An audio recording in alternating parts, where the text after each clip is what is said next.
Tout savoir sur l'économie chinoise, embarquement immédiat dans Classe Éco.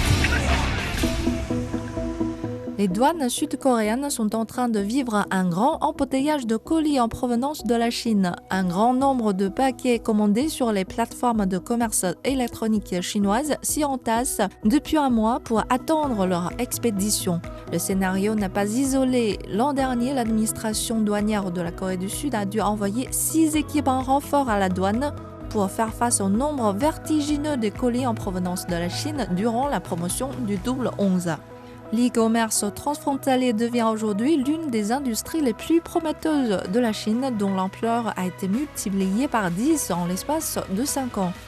Quels sont les produits chinois les mieux vendus sur les plateformes du commerce électronique transfrontalier? Quelle politique peut-on attendre du gouvernement pour stimuler ce nouveau moteur de l'économie chinoise? Explication dans l'émission d'aujourd'hui.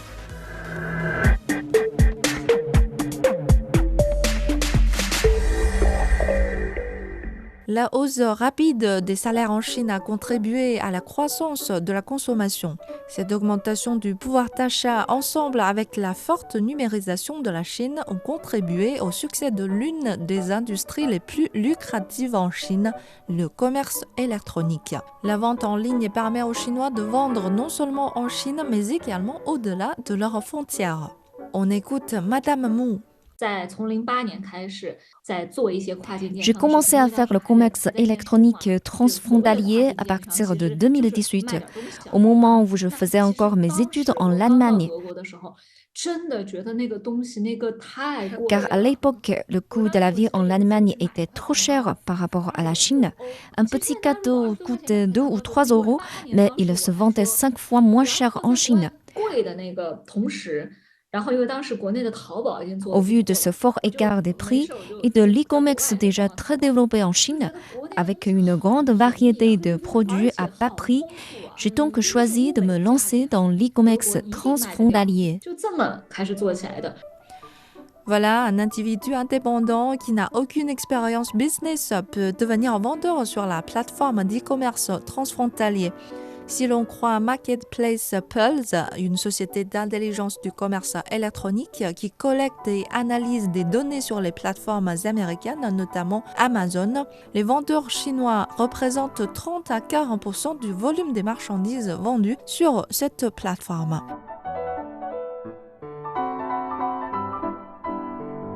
Madame Su est vendeuse sur Amazon.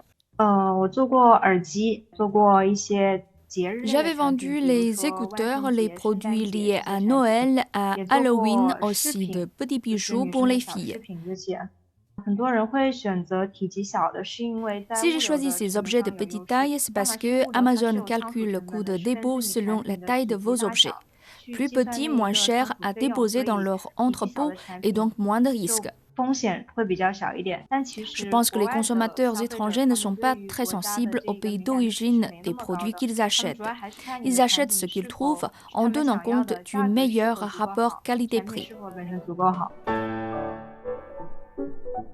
AliExpress, la plateforme mondiale de commerce électronique du géant chinois des achats en ligne Alibaba, est d'aujourd'hui parmi les applications favorites des Sud-Coréens.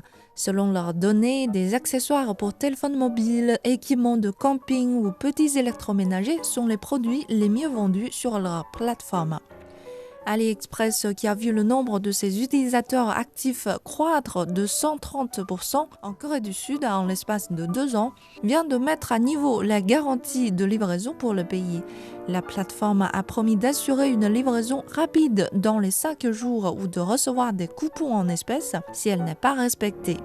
Les clients peuvent trouver des articles avec des étiquettes 5 jours de livraison gratuits, ce qui signifie qu'ils peuvent obtenir une compensation de 1 à 3 $ pour les retards de livraison. La plateforme réfléchit aussi à établir une infrastructure logistique locale pour permettre une livraison plus efficace.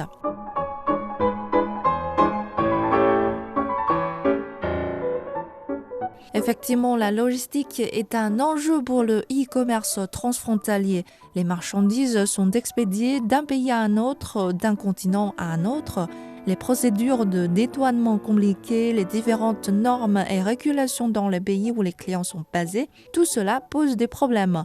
Le gouvernement a donc un rôle à jouer dans l'organisation logistique, d'autant plus que l'e-commerce transfrontalier est déjà un moteur de la croissance économique chinoise.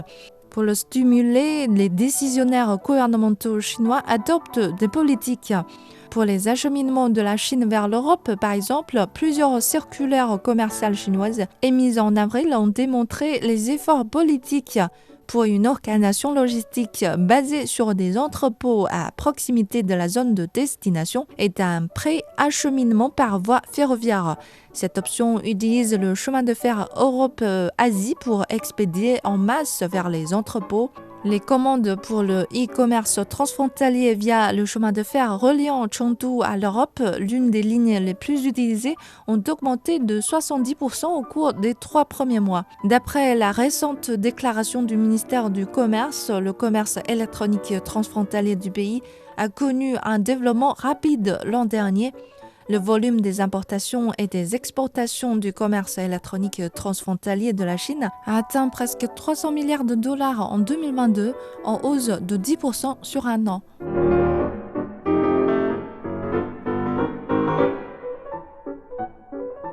Il y a 10 ans, un petit commerce traditionnel ne pensait pas forcément à exporter vers d'autres pays.